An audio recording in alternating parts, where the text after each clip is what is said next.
నమస్కారం.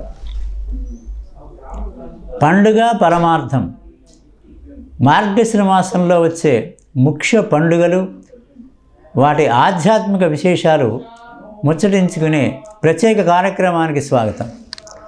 ఓం గురుర్బ్రహ్మ గురుర్విష్ణు గురుర్దేవో మహేశ్వర గురుసాక్షాత్ పరబ్రహ్మ తస్మై శ్రీ గురవే నమః. ఓం గణానాం త్వా గణపతిగం హవామహే కవిం కవీనాముపమస్రవస్తవం జ్యేష్ఠరాజం బ్రహ్మణాం బ్రహ్మణస్పత ఆనశృణ్మన్నోతిభిస్సేదసాదనం. ప్రణో దేవీ సరస్వతి వాజేభిర్వాజనీపతే జయనామభిర్భవతు. శ్రీ గురుభ్యో నమః. శ్రీ మహాగణాధిపతిభ్యో నమః. వాగ్దేవి శ్రీ మహాసరస్వత్యై నమః. మార్గశిర మాసంలో వచ్చేటువంటి ముఖ్యమైన పండుగలు, వాటి ఆధ్యాత్మిక విశేషాలు చక్కగా మనం ముచ్చరించుకోవటానికి, విశదీకరించుకోవటానికి ఏర్పాటు చేయబడినటువంటి ఈ ప్రత్యేక కార్యక్రమంలో ఈరోజు మార్గశిర శుద్ధ షష్ఠి, సుబ్రహ్మణ్య షష్ఠి అని, స్కంద షష్ఠి అని, సుబ్బారాయుడు షష్ఠి అని ఇలా పేర్లతోటి పిలుస్తూ ఉంటారు ఆయా ప్రాంతముల యొక్క దీన్ని ఆచారాన్ని బట్టి. చాలా ముఖ్యమైనటువంటి యొక్క పండుగల్లో మార్గశిర మాసంలో ఈ షష్ఠి కూడా ఒకటి, సుబ్బారాయుడు షష్ఠి. మనకి తెలుగు వారికి అలా అంటే దక్షిణాపదంలో ఉండేటువంటి వాళ్ళందరికీ కూడా ఈ సర్పముల యొక్క ఆరాధన, లేదా సుబ్రహ్మణ్యేశ్వర స్వామి వారి యొక్క ఆరాధన, కార్తికేయుని ఆరాధన, కుమారస్వామి ఆరాధన మనకి ప్రాముఖ్యత వహిస్తుంది. మనం కార్తీక మాసంలో నాగుల చవితి రోజున, నాగపంచమి ఆ రోజున షష్ఠి రోజు కూడా కొన్ని విశేషాలు చెప్పుకున్నాం. ఈ కార్తికేయుని యొక్క ఆరాధన విశేషాలు మనం చెప్పుకున్నాం. ఈ రోజున మార్గశిర శుద్ధ షష్ఠి రోజు కూడా సుబ్రహ్మణ్యేశ్వర స్వామి వారి యొక్క ఆరాధన చేస్తారు. సుబ్రహ్మణ్యేశ్వర స్వామి అంటే ఈరోజు షష్ఠి. షష్ఠి అంటే 6 అన్నమాట. 6 అంకె. 6 మనకి 6 శత్రుస్థానం. న్యాయంగా శత్రుస్థానం అంటే ఏంటి? మనకి లోపలే మన శరీరంలోనే శత్రువులు ఉన్నారు. బహిశత్రువులు వేరు, అంతఃశత్రువులు వీళ్ళు. ఈ అంతఃశత్రువుల్ని మనం అణగదొక్కితేనే కానీ మనిషిగా అవలేడు. ఎవరయ్యా ఈ అంతఃశత్రువులు అంటే కామ క్రోధ లోభ మోహ మద మాత్సర్యములని 6 అంతఃశత్రువులు ఉన్నారు మనకి. ఆ 6గురిని కూడా ఈ షణ్ముఖుడు ఉన్నాడే, ఈ షడాననుడు ఉన్నాడే, ఈ సుబ్రహ్మణ్యేశ్వర స్వామి ఉన్నాడే, వాడిని మన శరీరంలోంచి పంపించేసేసి అణగదొక్కి మనకి సాత్వికమైనటువంటి యొక్క సాధనని అలవరుస్తాడు. అందుకు ఈ సుబ్రహ్మణ్యేశ్వర స్వామి అంటే జ్ఞానానికి ప్రతీక. బ్రహ్మదేవుడికి కూడా ఓంకారం గురించి విశేషాలు చెప్పినటువంటి వాడు సుబ్రహ్మణ్యేశ్వర స్వామి. ఆయన మనకు పురాణములన్నింటినీ కూడా తీసుకుంటే అమితమైనటువంటి యొక్క జ్ఞాన సంపద కలిగినటువంటి వాడు సుబ్రహ్మణ్యేశ్వర స్వామి. ఆయనకి పుట్టుక కూడా మనకి తెలిసినటువంటి విషయం. స్కందుడు అంటే పరమశివుడు. ఆ తారకాసుర సంహారం జరగాలి. తారకాసుర సంహారం జరగాలి అంటే ఈ శివపార్వతులకి కలిగినటువంటి యొక్క సంతానం, శివ తేజస్సుతోటి కలిగినటువంటి వాడు మాత్రమే ఆ తారకాసురుని సంహరించగలడు అని చెప్పని అదొక కథాభాగం ఉంది. దానికోసం దేవతలు అందరూ కూడా కొన్ని ఏర్పాట్లు చేసి పాపం మన్మధుడిని పంపించారు. అవతల పార్వతీదేవి చాలా అమిత భక్తి శ్రద్ధలతోటి ఆవిడ కూడా తపస్సు చేయసాగింది. ఈయన తపస్సు చేసుకుంటూ ఉన్నాడు బాగా. ఆ తపస్సు చేస్తూ ఉండేటువంటి యొక్క ప్రదేశానికి ఇక తప్పదు మన్మధుడిని పంపించారు. మన్మధుడు వచ్చాడు, బాణం వేశాడు, పూల బాణం వేశాడు. అయితే దానికి ఆయన కోపగించుకొని ఎంతో నిష్ఠతోడు తపస్సు చేస్తున్నటువంటి ఆ పరమశివుడికి ఎదురుకుండా ఈ పూలబాణం వేసినట్టుగా మన్మధుడు కనపడేటప్పటికీ ఆ త్రినేత్రం తెలిస్తే వాడు కాస్త భస్మం అయిపోయినాడు పాపం మన్మధుడు. అయితే మళ్ళా పార్వతీదేవి దగ్గరికి తీసుకోవడం జరిగింది. ఎందువలన తీసుకున్నాడు అనేటువంటిది మనం ఇక్కడ తప్పకుండా తెలుసుకోవాలి. శివుడు పార్వతి చేసేటువంటి యొక్క భక్తిగా అత్యంత భక్తి శ్రద్ధలతోటి దీక్షగా దక్షతతో చేస్తున్నటువంటి ఆమె తపస్సుకు మెచ్చుకొని దగ్గరైనాడు పరమేశ్వరుడు. ఇది మనం గట్టిగా తెలుసుకోవాలి. ఎందుకంటే ఆమె యొక్క తపస్సుకి మెచ్చుకొని దగ్గరికి వచ్చాడు. ఆ రావటంలో ఏమైందంటే ఆయన యొక్క తేజస్సు ఉందే అది స్ఖలనం జరిగింది. పరమశివుడికి స్ఖలనం జరిగింది. ఆ తేజస్సు అమితమైనటువంటి యొక్క అగ్నిగుణంలాగా ఉంది. అది అగ్ని గంగా నదిలో వదిలిపెట్టేశాడు. గంగ ఏం చేసింది, అదేదో రెల్లి ఉమ్మ పొదల్లో దాచారు. అక్కడి నుంచి ఆ నదిలో నుంచి యువతలకు వచ్చినటువంటి ఒక 6 కృత్తికలు వాళ్ళు చేర తీసుకున్నారు. చేర తీసుకుని దాన్ని ఆ బాలుణ్ణి అక్కడ పడుకోబెడితే ఆయన మహర్షి అటు పక్కగా వెళ్తూ ఉంటే పిలిచి నామకరణం చేయమని చెప్పినట్టు ఆ పసిపిల్లవాడే నామకరణం చేయించుకున్నాడు. ఇవి కొన్ని పురాణాల్లో గాథలు ఉన్నాయి. అలా సుబ్రహ్మణ్యేశ్వర స్వామి ఆ అవతారం ఆ విధంగా ఆవిర్భవించింది అని మనకు తెలుస్తుంది. అంటే శివుని యొక్క తేజస్సే స్ఖలనం అవటం మూలంగా వచ్చినటువంటి వాడు కాబట్టి స్కందుడు అని పేరు పెట్టాడు.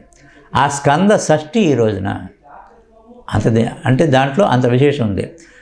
ఆ షష్ఠి అనగానే మనం ఇందాక నేను చెప్పుకున్నాం, మన అంతర్గతంగా ఉండేటువంటి నిత్యము మనకి ఆ కామక్రోధాదులు అనేటువంటి యొక్క రాక్షసులతోటి మనం పోట్లాడుకుంటూనే ఉంటాం. వాళ్ళు అటుపక్క లాగుతూ ఉంటారు.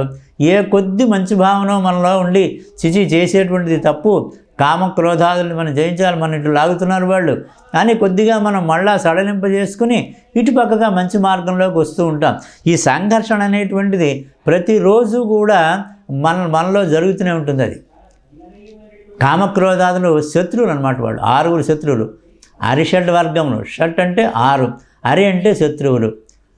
కాబట్టి 6 శత్రువులు మనకున్నారు. వాళ్ళు మనని మంచి మార్గంలోకి నడవనివ్వరు. వాళ్ళ పని అది. కాబట్టి మనలో ఉండే మంచి వాళ్ళతోటి యుద్ధం చేస్తూ ఉంటుంది. ఆ సంఘర్షణ తప్పుతూ మనకి ఇప్పుడు కూడా. దానికి మనం దైవబలం కావాలి. ఆ దైవబలం ఇదిగో ఈ సుబ్రహ్మణ్యేశ్వర స్వామి వారిని పూజించుకుంటే, కొలుచుకుంటే, ఆరాధిస్తే, ఉపాసన చేస్తే మనలో ఉండేటువంటి యొక్క కామక్రోధాదుల్ని ఆయన అణుస్తాడు. అది ప్రత్యేకమైనటువంటిది ఈ సుబ్రహ్మణ్యేశ్వర స్వామి వారి యొక్క షష్ఠి విశేషం అన్నమాట. ఇది అందుకని 6 షష్ఠి నాడు ఆయన పుట్టాడని చెప్పాను. అలాగే అక్కడి నుంచి ఆ కృతికలు 6 కూడా వాళ్ళకి ఆ పాతృస్థానం పొందాలి అని చెప్పి అనుకుంటే వాళ్ళు ఆ పిల్లవాడికి 6 కూడా స్తన్యం ఇద్దామనేటువంటి అభిప్రాయం కలిగింది వాళ్ళల్లో. ఆయన సామాన్యుడు, ఆ పుట్టినటువంటి వాడు జ్ఞానదేవత. ఆయన వెంటనే ఆ షణ్ముఖుడు అయినాడు. 6 ముఖాలతోటి 6 యొక్క స్తన్యము స్వీకరించాడు.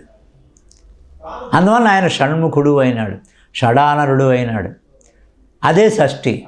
6వ రోజు తిథి అయింది. ఆయన 6 ముఖములు కలిగినటువంటి వాడైనాడు. 6 కృత్తికలు స్తన్యం ఇవ్వటం జరిగింది. ఇవన్నీ కూడా 6 సంఖ్య మీద మనకి వచ్చేటువంటి పురాణ గాథలు. మనలో ఉండేటువంటివి 6 రాక్షసులు, వాళ్ళు అరిషడ్ వర్గములు, కామక్రోధాదులు అనమాట.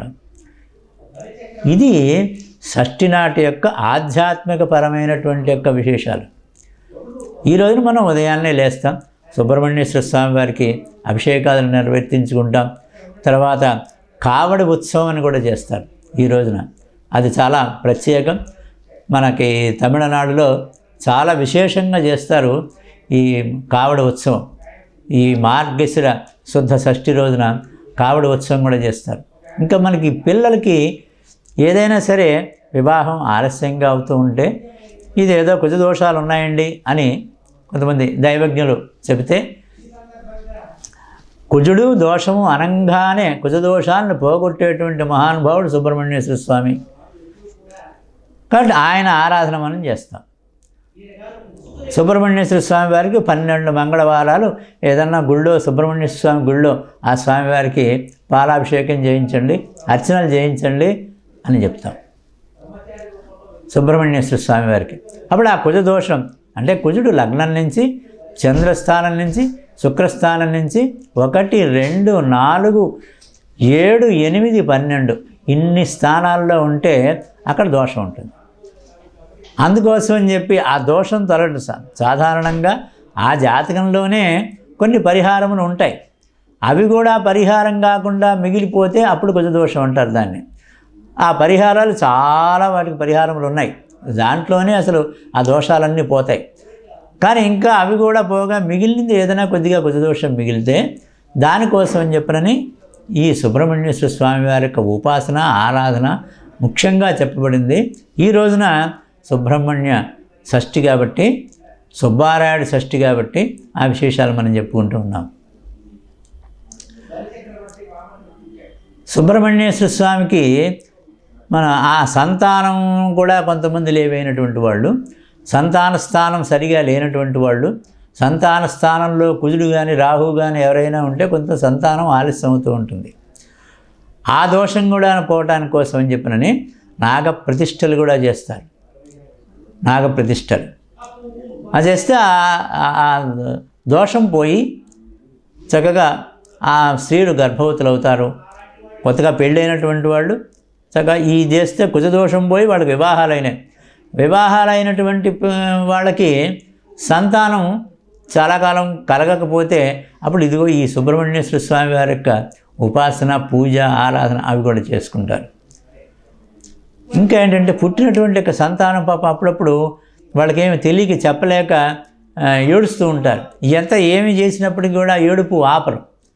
అందువల్ల మన పూర్వీకులు పెద్దవాళ్ళందరూ ఏం చేశారంటే ఏదో నాయన ఆ దగ్గరలో ఉండే సుబ్రహ్మణ్యేశ్వర స్వామి వారిని తలుచుకొని నాయన నీ పేరు పెట్టుకోవటం మేము చేయలేదు అనుకున్నాం, కానీ నీ పేరు కలుపుకుంటానులే నాయన నా మనవడికి వీడికి ఈ మరి చెవులో పోటో ఏదో ఏడుస్తున్నాడు, చెవు పట్టుకుంటూ ఏడుస్తూ ఉంటాడు. ఆ పిల్లవాడు చెప్పలేడు, నెలల పిల్లవాడు, వాడికి ఏం తెలియదు, మాటలు రావు పాపం. అందుకని దానికి సుబ్రహ్మణ్యేశ్వర స్వామి వారే ఆయనకి నమస్కారం చేసుకుంటే ఆయన ఆ పిల్లవాడు చక్కగా ఏడుపు ఆపుతాడు. ఏదో వైద్యుడి దగ్గరికి తీసుకెళ్తాం, మందులు కూడా ఇస్తారు. ఆ పేరు చివరిలో ఏదని పైనని లేకపోతే నాగేశ్వరరావు అని ఇలా మనకు అనేక పేర్లు ఉన్నాయి. కుమారస్వామి అని ఇలా పెట్టుకుంటాం పేర్లు. అలా మనకి నాగా అని చెప్పని కలుపుకుంటాం. లేదా ఇలా ఆ సుబ్రహ్మణ్యేశ్వర స్వామి వారి పేర్లను కలుపుకుంటాం మనం. ఇదిగో ఇలాంటి ఆపద మొక్కుల వాడు వెంకటేశ్వర స్వామి వారి దగ్గర మనం ఎలా వెళ్తామో అలాగే ఈ విధమైనటువంటి యొక్క ఆపదలు వచ్చినప్పుడు ఆ సుబ్రహ్మణ్యేశ్వర స్వామి వారిని కూడా మనం తలుచుకుంటాం. మన పిల్లలకి ఏదైనా వాడు ఎందుకు ఏడుస్తున్నారో తెలియకపోతే ఇలాంటి వాటన్నింటికీ కూడా ఆయనే దేవత అని ఆయనకి మొక్కుకుంటాం. మనం అక్కడికి వచ్చి ఏదో పూజ చేయించుకుంటాం, ఆయన ఆరాధన చేయించుకుంటాం, ఏదో పొంగళ్ళు పెడతాం అని చెప్పుకుంటారు. కొన్ని నాగ ప్రతిష్టలు చేస్తూ ఉంటారు. ఇవన్నీ కూడా సుబ్రహ్మణ్యేశ్వర స్వామి వారికి సంబంధించింది. ఈ రోజున మార్గశిర శుద్ధ షష్ఠి రోజున, సుబ్బారాయుడు షష్ఠి రోజున అవి మనం తెలుసుకుంటూ ఉన్నాం. తర్వాత ఈ సుబ్రహ్మణ్యేశ్వర స్వామి వారు అంటే ఆయన సర్పాకారంలో కూడా ఎందుకు ఉన్నాడు అనేటువంటి విశేషాన్ని కూడా మనం ఒక మాట పూర్వం చెప్పుకున్నాం. మరొక మాట మళ్ళీ ఈ రోజున చెప్పుకుంటున్నాం. మనం కిందటి చాలా ఎపిసోడ్స్లో 2 మాటలు చెప్పుకున్నాం ఈ విషయం. అయినా స్వామివారి యొక్క విశేషాలు ఎన్ని మాటలు చెప్పుకుంటే ఈ షష్ఠి రోజున ఆ సుబ్రహ్మణ్య స్వామి వారి గురించి మరొక మాట ఆ గాథను తెలుపుకుందాం. కైలాసంలో శివుడు యొక్క ఒళ్ళో కూర్చునే ఉంటాడు. శివుడు ఆ కైలాసంలో లేడు, పార్వతీదేవి యొక్క ఒడిలో కూర్చుని ఉన్నాడు కుమారస్వామి. అక్కడికి ఈ తల్లులందరూ కూడా వచ్చారు. ఎవరు? లక్ష్మీదేవి, సరస్వతీదేవి, స్వాహాదేవి, వీళ్ళందరూ కూడా వచ్చారు. వచ్చి వారు దేవతా వస్త్రాలు ధరించి వస్తూ ఉన్నారు. తర్వాత ఇక్కడ అక్కడికే సప్తర్షులు కూడా వచ్చారు. వాళ్ళు దిగంబరులై వస్తూ ఉన్నారు. ఆ మహర్షులందరూ కూడా సగనందనాథులందరూ కూడా వస్తున్నారు, దిగంబరులే వస్తూ ఉన్నారు. వీళ్ళేమో దేవతా వస్త్రాలు ధరించి వచ్చారు. పరమశివుడు కైలాసంలో లేడు ఆ సమయంలో. పార్వతి ఒళ్ళో ఈ కుమారస్వామి కూర్చుని ఉన్నాడు. వీళ్ళేమో దిగంబరులే వస్తున్నారా మహర్షులు, ఆ తల్లులేమో దేవతా వస్త్రాలు కట్టుకున్నట్టు వెళ్తున్నారా. కించిత్తుగా ఆయన చిరునవ్వు నవ్వాడు ఆ పిల్లవాడు, ఆ కుమారస్వామి, తల్లి ఒడిలో కూర్చున్నటువంటి కుమారస్వామి. గమనించింది తల్లి, పార్వతీదేవి లోకమాత ఆవిడ గమనించింది. ఆ తర్వాత ఆవిడ మందలించింది. వీళ్ళు ఏమవుతారు నీకు? తల్లులు. వాడు పరమ నైష్ఠికుడు, వాడు తపస్సంపన్నులైనటువంటి యొక్క మహర్షులు. వాళ్ళకి లౌకికమైనటువంటి యొక్క విశేషాలు వాళ్ళకు ఉండవు అని చెబుదామని చెప్పని అనుకుంది. కానీ గ్రహించాడు కుమారస్వామి, జ్ఞానవంతుడు కదండి. జ్ఞానానికి రాసి పోస్తే ఏమిటో అదే కుమారస్వామి అంటే తెలుసుకున్నాడు. ఈ యొక్క తల్లి, నేను కించిత్తుగా నాలో ఒక వికారం కలిగింది, అది పోగొట్టుకోవాలి నేను అని చెప్పి అనుకున్నాడు. ఎవరికీ తెలియకుండా కైలాసంలో ఒక పక్క కూర్చుని అక్కడ తపస్సు చేస్తూ ఉంటే ఆ తపస్సుకి భంగం కలుగుతుంది. ఏంటంటే వచ్చేవాళ్ళు పోయేవాళ్ళు అనే తపస్సుకి భంగం కలుగుతుంది. ఆ దీక్షగా ఆ తపస్సు సాగదేమో అని చెప్పి అనుకున్నాడు కుమారస్వామి, కార్తికేయుడు.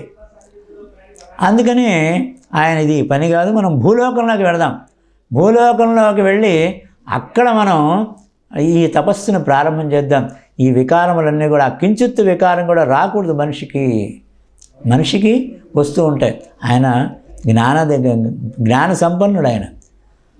అందుకోసం ఆదర్శంగా ఉండటానికి కోసం అని చెప్పి ఇక్కడ భూలోకంలోకి వచ్చి తపస్సు ప్రారంభం చేశాడు. అయితే ఇక్కడ కూడా ఇలా మామూలుగా భూలోకంలో కూర్చుని తపస్సు చేసుకుంటూ ఉన్నప్పటికీ కూడా అందరూ కూడా మనకు తెలిసిన విషయమే కదా, ఎవరు ఏదైనా చక్కగా ధ్యానం చేసుకుంటున్నా కానీ వాళ్ళ వంకే చూస్తూ ఉంటారు. అందుకని ఆయన ఏం చేశాడంటే, ఇలా అయితే మనకి ఇక్కడ కూడా కుదరదు, అందుకని ఒక పుట్టలోకి వెళ్ళిపోయి సర్పాకారం తీసుకొని సర్పాకృతిలో ఆ పుట్టలో ఉండి నిష్టగా ఆయన తపస్సు చేశాడు. అది ఎక్కడ చేశాడు? భూలోకంలో మోహినీపురము అనే చోట చేశాడు. ఆ మోహినీపురం ఏ విధంగా ఉందంటే పరస్పర విరుద్ధం, ఆ పరస్పర శత్రువులైనటువంటి జంతువులన్నీ కూడా చక్కగా కలిసిమెలిసి తిరుగుతున్నాయిట. అంటే కప్పలు, పాములు, ముంగిసలు అన్నీ కూడా కలిసిమెలిసి తిరుగుతూ ఉన్నాయి అక్కడ. అసలు శివ కుటుంబమే కలిసి తిరుగుతూ ఉంటాయి. మనకు అన్ని వాళ్ళ వాహనాలన్నీ లెక్కేసుకుంటే మనం శివుడిది, పార్వతీదేవిది, మరి కుమారస్వామిది, మా గణేశుడిది, వీళ్ళ వాహనాలు, శివ కుటుంబంలో ఉండే వాహనాలు చూస్తే అన్నీ ఒకళ్ళకి విరోధి జంతువులే. అయినా సామరస్యంతో అక్కడ కైలాసంలో ఉంటూ ఉన్నాయి. ఇది నేర్చుకోండిరా అని చెప్తున్నాడు మనకి శివ కుటుంబం. అలా విరోధాన్ని ఎప్పుడు కూడా పెంచుకోకుండా కలిసిమెలిసి ఉండాలి అని చెప్తుంది శివ కుటుంబం మనకి. అది హితవు పలుకుతోంది. అక్కడ ఆ విధమైనటువంటి యొక్క వాతావరణాన్ని ఆయన చూశాడు. అక్కడ ఒక పుట్టలో ఆయన సర్పాకృతి దాల్చి ఆ తపస్సు చేశాడు. అయితే అగస్త్య మహర్షి ఉన్నాడే, ఆయన గమనించాడు, ఇగోహో కుమారస్వామి భూలోకంలోకి వచ్చి ఇక్కడ తపస్సు చేసుకుంటున్నావా మహానుభావా అని ఆయన గమనించాడు. ఆ మోహినీపురమే నేటి మన మోపిదేవి మహాక్షేత్రం, కృష్ణా జిల్లా దివి తాలూకాలో ఉండేటువంటి మోపిదేవి మహాక్షేత్రం, అదే ఆ మోహినీపురం. అక్కడే సర్పాకృతితో సుబ్రహ్మణ్యేశ్వర స్వామి వారు తపస్సు చేసినటువంటి యొక్క ప్రదేశం. మన మహద్భాగ్యం, మన కృష్ణా జిల్లాలో పక్కనే ఉన్నది ఆ మహాక్షేత్రం. ఆ క్షేత్రాన్ని మనం ఈ రోజున తలుచుకోవాలి. ఎందుకంటే సుబ్బారాయుడు షష్ఠి రోజున మనం తలుచుకుంటున్నాం. అసలు మన శరీరంలో ఉండేటువంటి యొక్క ప్రాణవాయువు ఉందే, అంటే మనం గాలి పీలుస్తూ ఉంటాం, లోపల మనకి ప్రాణవాయువు ఉంటుంది. అసలు ప్రాణవాయువు లేకపోతే మన మానవ జీవితం లేదు. కాబట్టి ప్రాణవాయువు యొక్క స్వరూపం ఏంటి? పరమశివుడు. అంటే ఆ ప్రాణం వాయువు ఉంటేనే మనం శివం అవుతాం, అంటే మంగళప్రదం అవుతాం, అంటే మనం జీవించున్నట్టు లెక్క. ఆ ప్రాణవాయువు ఎప్పుడైతే మన శరీరంలోంచి వెళ్ళిపోతుందో మనం శివులం కాదు, మనం శవం. కాబట్టి ప్రాణవాయువు అదేది పరమశివుడు. అలాగే మూలాధారం ఉందే, ఈ మూలాధారం అది పరాశక్తి. ప్రాణవాయువు పరమశివుడు, మూలాధారం పరాశక్తి. అందులో ఉండేటువంటి యొక్క ప్రాణానల సంయోగం చేత ప్రణవనాదం ఉద్భవిస్తుంది. ఆ ప్రణవనాద స్వరూపుడు మహాగణపతి. ఇంకా ఆ కుటుంబంలో ముగ్గురు చెప్పుకున్నాం. మరి తర్వాత ఈ మూలాధారం నుండి సహస్రారం వరకు కూడా ఆ సంచారం చేస్తూ ఉంటుంది కుండలిని యోగం, ఆ కుండలిని శక్తి. ఆ కుండలిని స్వరూపమే సుబ్రహ్మణ్యేశ్వర స్వామి. ఇది ఆధ్యాత్మికత్వం ఈరోజు సుబ్బారాయుడు షష్ఠికి చాలా గొప్పది. ఇది మనం ప్రతివాడు కూడా నేర్చుకోవాల్సింది, తెలుసుకోవాల్సినటువంటిది. అందరికీ తెలిసిన విషయమే. మళ్ళీ ఇంకొక మాట మనం మననం చేసుకుంటూ ఉన్నాం. పరమశివుడు ప్రాణవాయు స్వరూపం, మూలాధార శక్తి అమ్మవారి తల్లి, మహాతల్లి. ఆ ప్రాణాల సంయోగం వల్ల ఉండేటువంటిది ప్రణవనాదం ఉద్భవిస్తూ తల్లితే ప్రణవనాద స్వరూపుడు మహాగణపతి. ఆ మూలాధారం నుంచి సహస్రారం దాకా ప్రసరించేటువంటి యొక్క కుండలిని ఈ షణ్ముఖుడు, ఈ సుబ్రహ్మణ్యేశ్వర స్వామి. అదే సర్పాకారం అంటే. ఆ కుండలిని శక్తి సర్పాకారంగా మూలాధారంలో చుట్టుకొని అలా నిద్రాణమై ఉంటుంది. దాన్ని మనం ప్రజ్వలింపజేసుకుని పైకి అలా సహస్రారం దాకా తీసుకెళ్తే కుండలిని శక్తివంతులు అవుతాం మనం అని వర్ణించాడు ముత్తుస్వామి దీక్షితుల వారు, మహానుభావుడు. అంటే ఈ రోజున ఆయన రాసినటువంటి యొక్క గొప్ప గొప్ప కీర్తనలు ఉన్నాయి. ఆయన ఎందుకు దీని మీద రాశాడంటే కాశీక్షేత్రం నుంచి వచ్చేస్తూ ఆయన మొట్టమొదటిగా ఆ సుబ్రహ్మణ్య క్షేత్రానికి వెళ్ళాడు. ఆయన ఆ క్షేత్రంలో అక్కడ అందరూ కొలుచుకుంటూ ఉన్నారు, ఈయన కూడా అక్కడే కూర్చున్నారు. దీక్షగా ఏదో తపస్సు చేసుకుంటూ ఉన్నాడు ముత్తుస్వామి దీక్షితుల వారు. ఒక వృద్ధ బ్రాహ్మణుడుగా వచ్చాడు సుబ్రహ్మణ్యేశ్వర స్వామి అక్కడ ఆ క్షేత్రంలో. చాలా గొప్ప క్షేత్రం. అక్కడ నాయనా నోరు తెరువు అన్నాడు. నోరు తెరిచాడు. ఆయన ఒక పటీ బెల్లం నోట్లో పెట్టాడు ముత్తుస్వామి దీక్షితులు. ప్రసాదం సేకరించమన్నాడు. కళ్ళు మూసుకుని అట్లాగే ప్రసాదం సేకరించాడు. అది సుబ్రహ్మణ్యేశ్వర స్వామి వారి యొక్క కరుణా కటాక్షములు ముత్తుస్వామి దీక్షితుల వారికి లభించినాయి. ఆ కరుణా కటాక్షములతోటి ముత్తుస్వామి దీక్షితుల వారు అద్భుతమైనటువంటి యొక్క కీర్తనలు మనకు అందించాడు. అందుకనే గురు గుహ ముద్రతోటి అందించాడు. గురుగుహుడు అంటే సుబ్రహ్మణ్యేశ్వర స్వామి. కాబట్టి ప్రతి కీర్తన కూడా ఆ గురుగుహ ముద్రతోటే ఉంటుంది. అది ఉన్నది అంటే ముత్తుస్వామి దీక్షితుల వారి కీర్తన ఇది. అంటే అది ఉన్నంత మాత్రాన అవదు. ఆయన శైలి వేరు, ఆయన భక్తిభావం వేరు, ఆయన ఎంచుకునేటువంటి యొక్క రాగాలు కానీ దాని తగినటువంటి యొక్క తాళాలు కానీ దాన్ని బట్టి నిర్ణయిస్తారు పెద్దలందరూ కూడాను. ఆయన రాసిందో ఎవడో రాసిందో అనేటువంటిది అర్థమైపోతుంది. అంత భక్తిభావం ఉండేటువంటి యొక్క కీర్తనలు సుబ్రహ్మణ్యేశ్వర స్వామి వారి యొక్క అనుగ్రహంతో, పూర్తి సంపూర్ణమైనటువంటి యొక్క అనుగ్రహంతో ఆ ముత్తుస్వామి దీక్షితుల వారు ఆ కీర్తనలు మనకి అందించడం జరిగింది. అంటే షట్చక్రములలో సంచారం చేసేటువంటి వాడు షణ్ముఖుడు. షట్చక్రములు 6 చక్రాలు. మూలాధారం, స్వాధిష్టానం, మూలాధారం, స్వాధిష్టానం, మణిపూరం, అనాహతం, విశుద్ధి, తర్వాతది పైది సహస్రారం. ఈ 6 కూడా షట్చక్రములు. స్వామినాథ పరిపాలయాసుమాం. ఎంత గొప్ప కీర్తన అయిన కూడా మనకు అందించాడు. వల్లీస గురుగుహ దేవసేనేశ స్వామినాథ పరిపాలయాసుమాం అని అద్భుతమైనటువంటి యొక్క కీర్తన కూడా మనకి ముత్తుస్వామి దీక్షితుల వారు ఆ గురుగుహ ముద్రతోటి అందించాడు. సుబ్రహ్మణ్యేశ్వర స్వామి వారి యొక్క అనుగ్రహాన్ని పూర్తిగా పొందినటువంటి వాడు ఆయన. అది ఆయనకి పళనిలో కూడా జరిగింది. పళని సుబ్రహ్మణ్యేశ్వర స్వామి సంతానాభిలాషులందరూ కూడా ఈ పళనిలో వెళ్ళి ఈ చక్కగా ఈ కీర్తన ఆయన రాసినటువంటి యొక్క కీర్తనని చదువుకుని, లేదా ఎక్కడ ఉన్నప్పటికీ కూడా ఆ పళని సుబ్రహ్మణ్యేశ్వర స్వామి వారి మీద ముత్తుస్వామి దీక్షితుల వారు మనకు అందించినటువంటి యొక్క కీర్తనని పారాయణ చేసినట్టయితే తప్పకుండా వాళ్ళకి సంతానం కలుగుతుంది. అలా సంతానం పొందినటువంటి వారు ఎందరో ఉన్నారు. సుబ్బారాయుడు షష్ఠి రోజున, స్కంద షష్ఠి రోజున, ఈ రోజున మనం ఆ కీర్తన గురించి ఊరికే మొదటిగా మనం మొదలుపెట్టి చెప్పుకున్నాం. ఆ కీర్తన తప్పకుండా మనం పారాయణ చేస్తే సంతానాభిలాషులందరికీ కూడా సంతానం కలుగుతుంది.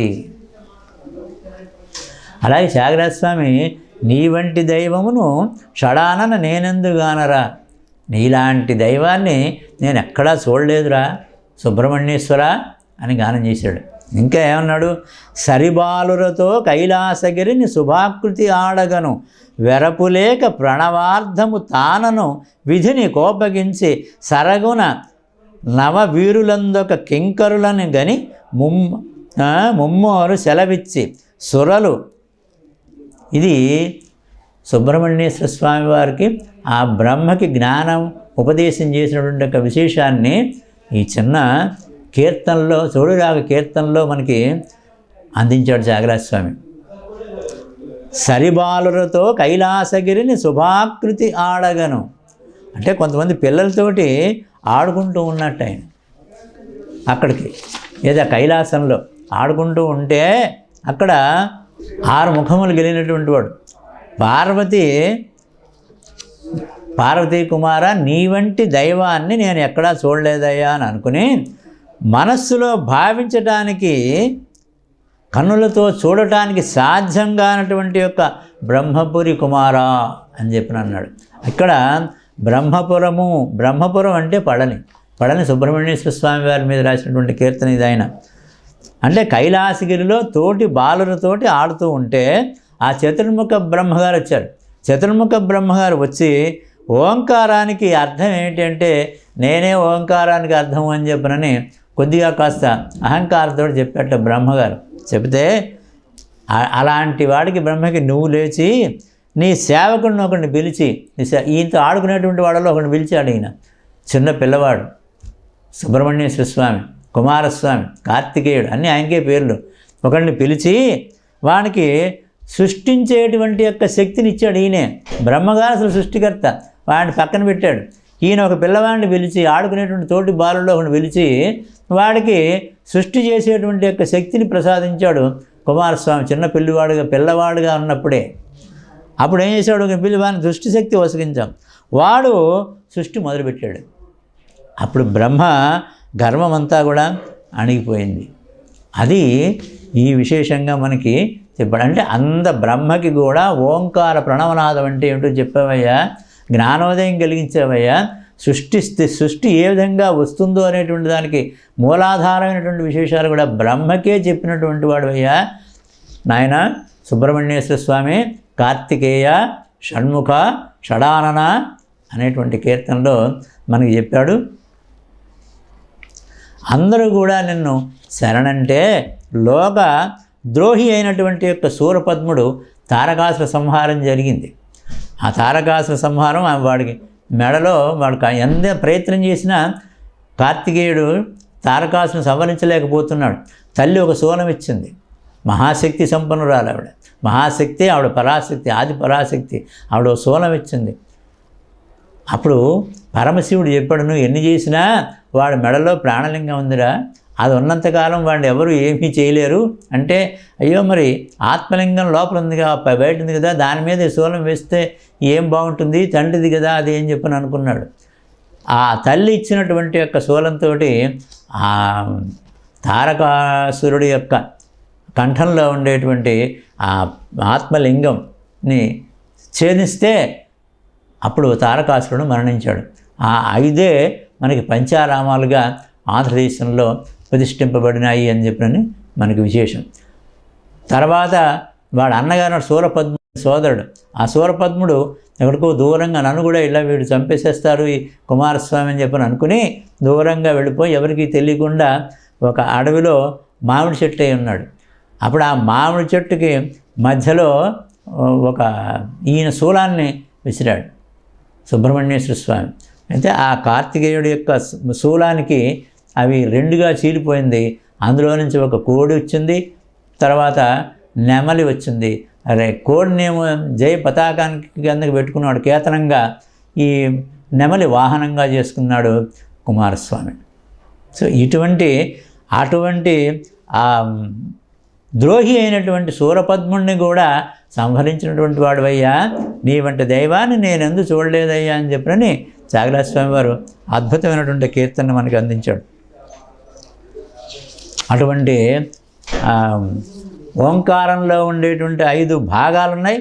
ఆకారం, ఓకారం, మకారం, బిందువు, నాదం. ఈ 5 కూడా మనకి 5 మనకు కనపడతాయి. అంటే వినపడని స్థానం ఒకటి ఉంది. అది ఏమిటయ్యా అంటే అవ్యక్తం, అది 6వది. ఇది 5, ఆ అవ్యక్తం 1, 6. మొత్తం 6 ముఖాల సుబ్రహ్మణ్యేశ్వర స్వామి వారి యొక్క తత్వం అన్నమాట. అది ఓంకారం నుంచి వచ్చినటువంటిది. అందుకనే ఆయన ఏమంటారంటే ఓంకార రూపం కలిగినటువంటి వాడు. అంటే ఓం ఓం శ్రీం హ్రీం క్లీం సౌం శరవణ భవ అనే మొత్తం 11 అక్షరాలు అవి. ఆ 11 కూడా ఏకాదశ రుద్రులకి మనకి అది దీప్తినిస్తుందన్నమాట ఆ పదం. అటువంటి ఆయన పేరులోనే ఉంది. అటువంటి పెన్నిధి కార్తికేయుడి యొక్క పేరులోనే ఉంది. శ అంటే ప్రణవం, రా అంటే ఋగ్వేదం, వా అంటే యజుర్వేదం, నా అంటే సామవేదం, భ అంటే అధర్వణ వేదం, వా అంటే ధనుర్వేదం. శరవణ భవ అనేటువంటి దానికి శరవణ భవ అంటే వేద రూపం అన్నమాట. ఆ వేద రూపుడే సుబ్రహ్మణ్యేశ్వర స్వామి. ఇంకా ఆయన కాలరూపుడు. 6 కాలాలు ఉన్నాయి మనకి. వసంత ఋతువు, గ్రీష్మ ఋతువు, వర్ష ఋతువు, శరద్ ఋతువు, హేమంత ఋతువు, శిశిర ఋతువు. 6 ఋతువులు ఉన్నాయి. వాటికి కూడా ఆ కాల రూపుడైనటువంటి వాడు సుబ్రహ్మణ్యేశ్వర స్వామి అని మనకి దీంట్లో తెలియపరచబడింది.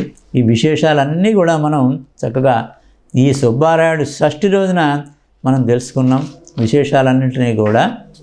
తర్వాత సుబ్రహ్మణ్యుడి యొక్క ప్రసిద్ధమైనటువంటి క్షేత్రాలు మనకి చెప్పుకోదైనటువంటి యొక్క క్షేత్రాలు బోలెడు ఉన్నాయి. సుబ్రహ్మణ్యేశ్వర స్వామి వారి యొక్క క్షేత్రాలు కూడా మనకి కుజదోషాలు పోతాయని చెప్పుకున్నాం, వివాహం జరుగుతాయని చెప్పుకున్నాం. స్వామివారి యొక్క ఆ కృపతోటి దోషాలు పోతాయన్నాం. సంతానవంతులు నాగ ప్రతిష్టలు చేసుకుంటారు, సంతానవంతులు అవుతారని చెప్పి అనుకున్నాం. అసలు జ్ఞాన భిక్షని మనకి పెట్టేటువంటి మహానుభావుడు ఆయనేను అని చెప్పని కూడా అనుకున్నాం. 6 గొప్ప సుబ్రహ్మణ్య క్షేత్రాలు ఉన్నాయి.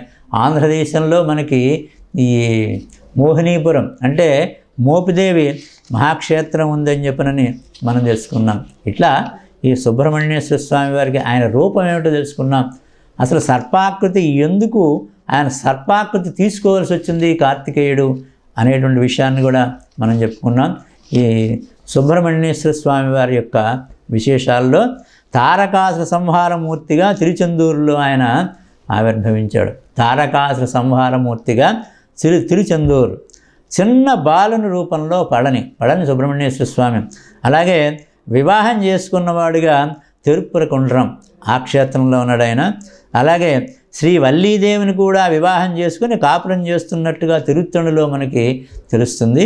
అలాగే మహర్షి రూపంలో ఉన్నటువంటి వాడు మాదిరిగా స్వామి మలైలో ఉంటాడు సుబ్రహ్మణ్యేశ్వర స్వామి. సంపూర్ణ విజ్ఞాన ప్రదాతగా యోగీశ్వర రూపంలో ఆయనకి పళముదిర్సోలైలో ఆయన మనకి దర్శనమిస్తాడు.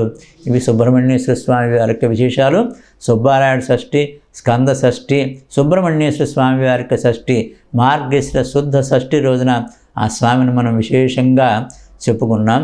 సర్వే జనా సుఖినో భవంతు. స్వస్తి.